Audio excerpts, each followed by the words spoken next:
Provo a fare un accompagnamento musicale mentre leggo, o meglio, suono un pochettino, poi leggo e poi risuono.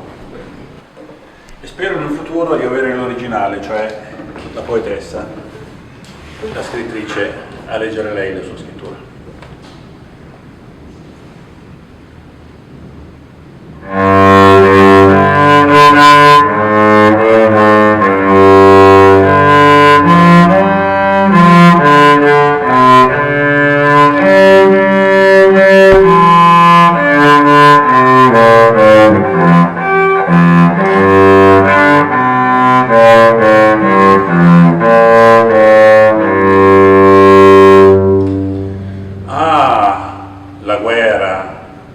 La guerra, ma dai che brutta roba.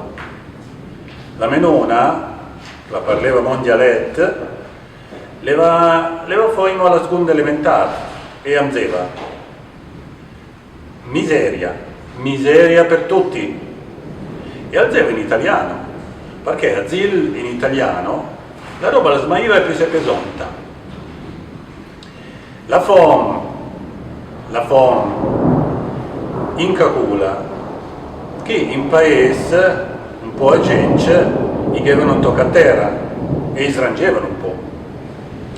Però, i patoti, i bambugni e i verzi in cacui, ma la carne e ogni tanto la pancia la reclamava in cacula e chi lei che veniva sotto per compela andava a Blesch a guardare qui chi la compevano al marcò.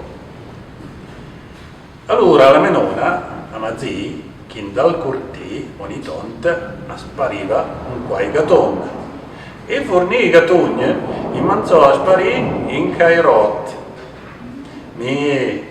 A pensare quei rot che buivano in dal caldaron non feva proprio schivi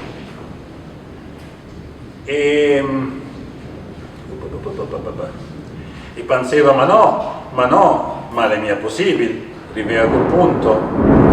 Adesso però, che sente la televisione, tunnelai, trova già scadù, quasi marcia, chi trovano in dei negozi, e quella moda che le arriva adesso, da mangiare i rogni, i serpenti, i scorpioni, i cavalletti, in domanda, a cui tempo leva la fame, leva la necessità, leva la disperazione, ma adesso, cos'è? E mi si pensa un po' a Masmeia dove poi si scrive adesso, da lui.